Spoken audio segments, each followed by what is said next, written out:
पूरे विश्व में लोकतंत्र को नेतृत्व करने का सबसे अच्छा पद्धति माना जाता है और इस लोकतंत्र के चार स्तंभ होते हैं, जिसमें से मीडिया भी इसका एक स्तंभ होता है और मीडिया को हम लोग लोकतंत्र का चौथा स्तंभ कहते हैं। वंचक नमस्कार, मैं वंचक आतंकवादी द मोहित श्रीवास्तव आप सभी लोग का स्वागत करता हूं आतंक समाचार के विस्फोट कार्यक्रम में। विस्फोट के इस अंक में मैं विश्लेषण करूंगा भारतीय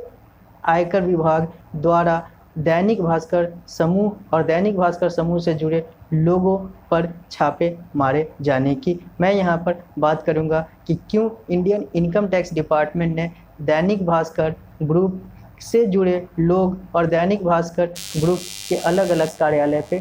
छापे मारे हैं। तो चूँकि यह बात दैनिक भास्कर समूह की है, तो सबसे पहले बात यह करना जरूरी हो जाता है और यह समझना जरूरी हो जाता है कि ये दैनिक भास्कर समूह और दैनिक भास्कर है क्या। तो दैनिक भास्कर भारत का एक प्रिंट मीडिया सेगमेंट का समाचार पत्र है। दैनिक भास्कर एक समाचार पत्र है जो भारत में काम करती है। दैनिक भास्कर वर्ष 1956 में भारत के मध्य प्रदेश से रजिस्टर्ड हुई थी, पंजीकृत हुई थी और आज यह 12 राज्य और केंद्र शासित प्रदेश में काम करती है और इसके 66 संस्करण हैं और यह 4 भाषा में काम करती है और ये 4 भाषा हैं हिंदी, अंग्रेजी, गुजराती और मराठी। तो दैनिक भास्कर 66 संस्करण और 4 भाषा में काम करने वाली एक भारतीय समाचार एजेंसी है, एक भारतीय समाचार पत्र है जो कि भारत के विभिन्न राज्य और केंद्र शासित प्रदेश में काम करती है और यह अभी के समय का देश का सर्वाधिक पढ़ा जाने वाला अखबार है। हिंदी अखबार की बात करें तो अंग्रेजी अखबार से तो ये पहले ही आगे निकल चुका है सर्वाधिक पढ़े जाने के मामले में। और पूरे अगर अलग अलग भाषाओं की भी बात करें तो हिंदी चूँकि भारत में सबसे ज़्यादा पढ़ा जाता है, तो ये हिंदी सेगमेंट में भी भारत का सबसे ज़्यादा पढ़ा जाने वाला अखबार है। तो यह भारत के हर भाषा की अगर बात कर लें तो ये भारत का सबसे ज़्यादा पढ़ा जाने वाला अखबार है। दैनिक भास्कर भारत का सबसे ज़्यादा पढ़ा जाने वाला अखबार है। इसके 4 मैगजीन भी आते हैं, मधुरिमा, बाल भास्कर, आहा जिंदगी और यंग भास्कर। इसके 4 अलग अलग मैगजीन हैं, 4 अलग अलग पत्रिका हैं और इसके 17 से ज़्यादा रेडियो चैनल है। और यह दैनिक भास्कर समूह जो है यह 2 मॉल भी संचालित करता है मध्य प्रदेश में। इसके 2 मॉल हैं, भारत के मध्य प्रदेश राज्य में इसके 2 मॉल हैं। और इसके जो समाचार पत्र हैं वो दैनिक भास्कर हैं, दिव्य भास्कर हैं जो गुजराती में है, दिव्य मराठी जो मराठी में है, डीबी डिजिटल जो इसका डिजिटल प्लेटफॉर्म है, डीबी पोस्ट जो इसके अंग्रेजी समाचार पत्र हैं, डीबी स्टार और एक सौराष्ट्र समाचार इसके अलग अलग समाचार पत्र हैं। तो दैनिक भास्कर जो है यह भारत में डीबी कॉर्प लिमिटेड के नाम से रजिस्टर्ड है और यह एक पब्लिक और प्राइवेट सेक्टर अंडरटेकिंग के तहत आता है और यह भारत के बॉम्बे स्टॉक एक्सचेंज में लिस्टेड है, भारत के बीएसई में लिस्टेड है। तो अब यह मामला क्या है, क्यों भारतीय इनकम टैक्स डिपार्टमेंट को, भारतीय आयकर विभाग को दैनिक भास्कर समूह से जुड़े लोग और दैनिक भास्कर समूह के अलग अलग कार्यालय पे छापे मारने पड़े। तो यहाँ पर सरकार कह रही है कि दैनिक भास्कर समूह से जुड़े लोग वित्तीय अनियमितता किए हैं। चूँकि यहाँ पर जो दैनिक भास्कर समूह से जुड़े हुए लोग हैं, यहाँ पर एक बात बताना और ज़रूरी है, दैनिक भास्कर समूह जो है वो अग्रवाल परिवार के द्वारा चलाया जाता है। इसके संस्थापक रमेश चंद्र अग्रवाल थे जो अब दिवंगत हो चुके हैं और अभी इसके प्रबंधक निर्देशक अर्थात मैनेजिंग डायरेक्टर सुधीर अग्रवाल हैं। तो भारत सरकार ने कहा है कि ये जो अग्रवाल परिवार जो दैनिक भास्कर समूह चलाता है इसके यहाँ पे वित्तीय अनियमितता देखी गई है, जिसके कारण से भारतीय आयकर विभाग को यहाँ पर छापे मारने पड़े हैं। और यह बीते रात 2 बजे, 1 बजे, 2 बजे, 3 बजे के आसपास से ये छापे मारे गए हैं दैनिक भास्कर के अलग अलग कार्यालय, चाहे वो नोएडा कार्यालय की बात हो, चाहे वो अहमदाबाद कार्यालय की बात हो, चाहे वो भोपाल कार्यालय की बात हो, चाहे वो जयपुर कार्यालय की बात हो, और अलग अलग कार्यालयों पे छापे मारे गए हैं और अलग अलग इससे जुड़े लोगों के घर पे भी छापे मारे गए हैं, क्योंकि यह इनकम टैक्स का छापा है, इन्फोर्समेंट डायरेक्टरेट का छापा है, प्रवर्तन निदेशालय का छापा है, ईडी का छापा है। तो यह जो है ये सारा कुछ वित्तीय अनियमितता से जुड़ा हुआ मामला है, क्योंकि ये सारी जो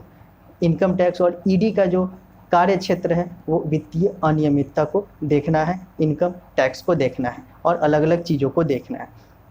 तो यहाँ पे वित्तीय अनियमितता के आधार पे यहाँ पे छापे मारे गए हैं और कहा गया है कि इन सारे लोगों ने वित्तीय अनियमितता की है जिसकी जांच होनी चाहिए। लेकिन जब सरकार यहाँ पे वित्तीय अनियमितता, इनकम टैक्स वित्तीय अनियमितता की बात कर रही है, वहीं पे विपक्ष और बहुत सारे लोग कह रहे हैं कि ये प्रेस की स्वतंत्रता पे हमला है, ये भारत सरकार के द्वारा प्रेस की स्वतंत्रता पे हमला है, क्योंकि यहाँ पे भारत सरकार जो है वो प्रेस की स्वतंत्रता को ख़त्म करना चाह रही है। भारत सरकार जो है वैसे सारे न्यूज़ एजेंसीज को या फिर न्यूज़ पेपर को, न्यूज़ चैनल को बंद करने की सोच रही है, या फिर उस पर प्रतिबंध लगाने की सोच रही है, या फिर उसे दबाने की कोशिश कर रही है, जो अपने हिसाब से या फिर स्वतंत्र पत्रकारिता करते हैं और सरकार से दबते नहीं हैं, सरकार से डरते नहीं हैं और अपने हिसाब से उन्हें जो सही लगता है वो पत्रकारिता करते हैं। अब यहाँ पर बात आती है दैनिक भास्कर की। दैनिक भास्कर का समर्थन विपक्ष के लोग कर रहे हैं स्वतंत्र पत्रकारिता के आधार पे। तो आतंक समाचार, मुझे यहाँ पर दैनिक भास्कर के बारे में क्या लगता है, क्या दैनिक भास्कर सही में स्वतंत्र पत्रकारिता करता है? तो आतंक समाचार का दो टूक कहना है, साफ साफ कहना है कि आज के जितने भी बड़े हिंदी समाचार पत्र हैं, जितने भी बड़े हिंदी न्यूज़ एजेंसीज हैं, जितने भी बड़े हिंदी समाचार पत्र हैं या फिर और भी अलग अलग सेगमेंट की चीज़ हैं, उसमें से दैनिक भास्कर ही इकलौता ऐसा समाचार पत्र है जो निष्पक्ष पत्रकारिता करता है। तो आतंक समाचार भी मानता है और आतंक समाचार भी दैनिक भास्कर के निष्पक्ष पत्रकारिता का समर्थन करता है। और ये आतंक समाचार कहता है कि हाँ, दैनिक भास्कर एक बहुत बड़ा निष्पक्ष पत्रकारिता करता है। यह वो समाचार पत्र है चूँकि आतंक समाचार इसके हिंदी संस्करण का एनालिसिस कर रहा है, गुजराती और इन सारे चीज़ों की बात नहीं कर रहा है। चूँकि जब हिंदी संस्करण इतना अच्छा प्रकाशित हो रहा है तो गुजराती और मराठी और अंग्रेजी भी संस्करण अच्छे प्रकाशित होते होंगे, तो ऐसा मानते हैं। तो जहाँ तक बात आती है कि हाँ, जो दैनिक भास्कर है यह निष्पक्ष पत्रकारिता करता है, और ये वैसी निष्पक्ष पत्रकारिता नहीं करता है जो एक तरफा निष्पक्ष पत्रकारिता करता है, क्योंकि बहुत सारे लोग वैसे पत्रकारिता को निष्पक्ष पत्रकारिता मान लेते हैं जो सरकार विरोधी पत्रकारिता करता है। लेकिन यह आतंक समाचार को दिखता है कि एकलौता ऐसा पत्रकारिता करता है जो सरकार के भी खिलाफ बोलता है, सरकार के भी पक्ष में बोलता है, विपक्ष के भी खिलाफ बोलता है, विपक्ष के भी पक्ष में बोलता है, अर्थात यह उन सारे चीज़ों के पक्ष और विपक्ष में बोलता है जिसके लिए पत्रकारिता बनाई गई है। तो यह लगभग 100% तो कोई एक्यूरेट नहीं होता, लेकिन यह लगभग 95% एक्यूरेसी, पत्रकारिता की एक्यूरेसी लेकर चलता है। और यह दिखता है अगर आप दैनिक भास्कर पढ़ेंगे तो, अगर आप दैनिक भास्कर को फॉलो करते हैं, देखते हैं, तो दैनिक भास्कर पत्रकारिता के उस पैरामीटर पे बहुत ज़्यादा या फिर कहें तो सबसे ज़्यादा सटीक बैठता है आज के जितने भी बड़े हिंदी न्यूज़पेपर हैं वहाँ पे। तो बात आती है कि यहाँ पर इसे क्या इसी निष्पक्षता के कारण, क्योंकि दैनिक भास्कर ने सरकार की बहुत सारी कमियाँ गिनाई थी अपने न्यूज़पेपर पे, चाहे वो कोरोना की बात हो, चाहे वो किसान आंदोलन की बात हो, चाहे वो एनआरसी की बात हो, चाहे वो सीएए की बात हो, चाहे वो बहुत सारी चीज़ें हैं, वहाँ पे इसने निष्पक्ष पत्रकारिता किया था और प्लस और माइनस दोनों पहलुएं बताई थी। और कोरोना में तो इसने सरकार की सच्चाई को और या फिर सरकारी जो फिगर थे कि लोग इतने मर रहे हैं सरकारी आंकड़े के आधार पे, और भास्कर का जो स्टिंग होता था या भास्कर की जो पत्रकारिता होती थी वहाँ पे पता चलता था कि सरकारी आंकड़े अगर 10 हैं तो वहाँ पे मर रहे हैं 1000। तो इसने उन सारी चीज़ों को प्रमुखता से छापा, जिसके कारण से यह सरकार के नज़र में आ चुका था, या फिर कहें तो यह सरकार इसको देख रही थी। और यहाँ पर बहुत सारी चीज़ें थी जो दैनिक भास्कर को लोकतंत्र में कहीं ना कहीं फेवरेट तो बना रही थी, लेकिन वहीं पे कहीं ना कहीं कुछ नकारात्मकता भी उस तरीके से जा रही थी जिस तरीके से आज का लोकतंत्र चल रहा है। तो फिर क्या हुआ कि दैनिक भास्कर को भी शायद, मैं यहाँ पर शायद की बात करूँगा, दैनिक भास्कर को भी शायद उन सारे चीज़ों के लिए अपना बलिदान देना पड़ा, सच्ची पत्रकारिता के लिए बलिदान देना पड़ा। मैं यहाँ पर बिल्कुल ये नहीं कह रहा कि इसने अनियमितता नहीं की होगी, सरकार को इस पर इनकम टैक्स के छापे मारने चाहिए। अगर सरकार को लगता है तो सरकार को इनकम टैक्स के छापे मारने चाहिए, लेकिन सरकार को इनकम टैक्स के छापे तो और भी बहुत सारे जगहों पे मारने चाहिए, और भी बहुत सारे रिपब्लिक भारत पे भी बहुत सारी अनियमितता या फिर बहुत सारी चीज़ों की बात आती है। एक मामूली सा पत्रकार रातों रात एक चैनल का मालिक बन जाता है, उस चैनल का जो दूसरा मालिक है वो भारत सरकार में राज्य मंत्री बन जाता है, और अलग अलग बहुत सारी चीज़ें होती है, लेकिन वहाँ पे इनकम टैक्स के छापे नहीं पड़ते, वहाँ पे कोई मीडिया डिबेट भी नहीं होता। लेकिन दैनिक भास्कर पे वो सारी चीज़ें लागू नहीं होती, और यहाँ पे बहुत सारी इनकम टैक्स के छापे और अलग अलग चीज़ें पड़ जाती है। तो यहाँ पर हमें यह सोचने को मजबूर करता है, यह इनकम टैक्स का छापा यह सोचने पे मजबूर करता है कि क्या इनकम टैक्स का छापा यहाँ पे राजनीति से प्रेरित नहीं है? क्या यहाँ पे मीडिया के स्वतंत्रता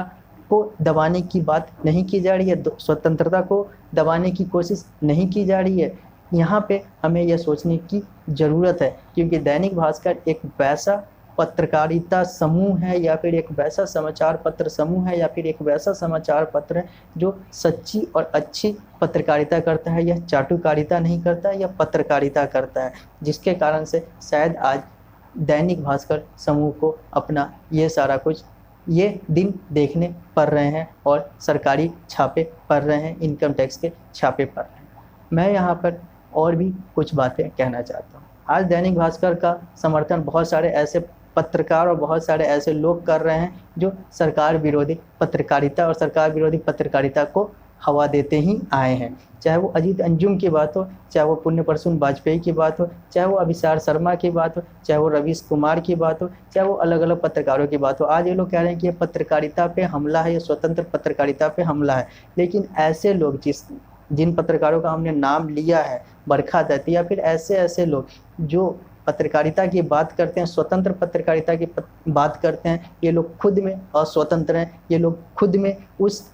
हीन भावना से या फिर उस गलत मेंटेलिटी वाले पत्रकारिता से दबे हुए हैं जहाँ पे इन्हें सरकार का विरोध करना ही दिखता है। तो ये लोग आज दैनिक भास्कर का समर्थन तो कर रहे हैं, लेकिन अगर ये सही में दैनिक भास्कर को फॉलो कर रहे होते और दैनिक भास्कर का समर्थन कर रहे होते तो इन्हें सच्ची पत्रकारिता आ जानी चाहिए थी। इन्हें भी हर चीज़ में प्लस और माइनस देखना चाहिए था, लेकिन ये तो हर चीज़ में सरकार के खिलाफ ही देखते हैं और विपक्ष के पक्ष में ही देखते हैं। तो जो लोग आज दैनिक भास्कर का समर्थन कर रहे हैं उन्हें यह समझना चाहिए कि दैनिक भास्कर उनके जैसा नहीं है। दैनिक भास्कर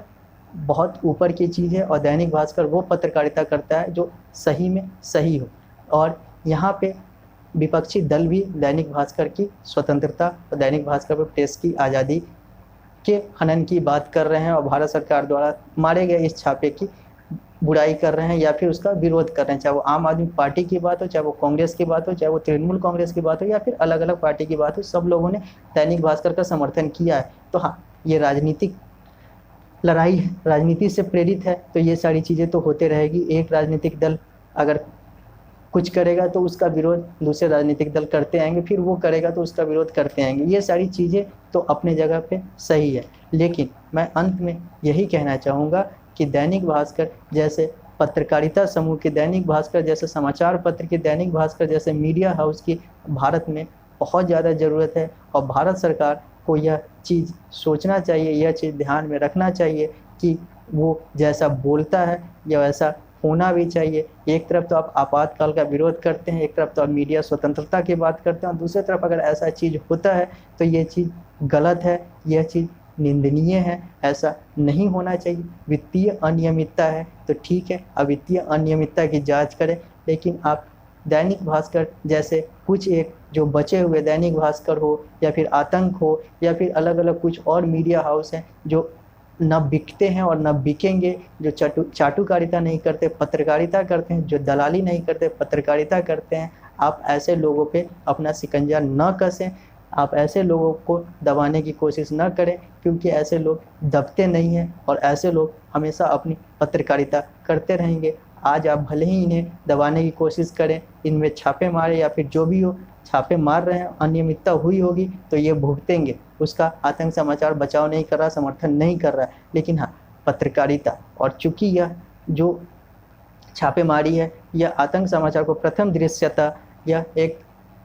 राजनीतिक या फिर प्रतिशोध की बात दिखती है, या फिर मीडिया के स्वतंत्रता के हनन की बात दिखती है। क्योंकि दैनिक भास्कर जैसे चीज़ों का अगर ये चीज़ इम्प्लीमेंट होता है, छापेमारी इम्प्लीमेंट होती है, तो यह कहीं ना कहीं सोचने को मजबूर करता है, पूरे विश्व को सोचने पे मजबूर करेगा। जो लोग दैनिक भास्कर को फॉलो करते हैं, पढ़ते हैं, कि दैनिक भास्कर शायद ऐसा पत्रकारिता नहीं करता, दैनिक भास्कर शायद ऐसी सोच नहीं रखता। लेकिन फिर भी अगर वित्तीय अनियमितता हुई है तो बिल्कुल जांच होनी चाहिए और उचित से उचित कार्रवाई होनी चाहिए, अगर दंडित पाए गए, अगर दोषी पाए गए। लेकिन हाँ, जहाँ तक पत्रकारिता की बात है, तो पत्रकारिता में दैनिक भास्कर का आतंक हमेशा समर्थन करता रहेगा, जब तक दैनिक भास्कर इस तरीके से पत्रकारिता करता रहेगा। और अंत में मैं यही कहना चाहूँगा कि आतंक समाचार, आतंक जो है वो दैनिक भास्कर के पत्रकारिता का समर्थन करता है और दैनिक भास्कर के पत्रकारिता के साथ है। नमस्कार।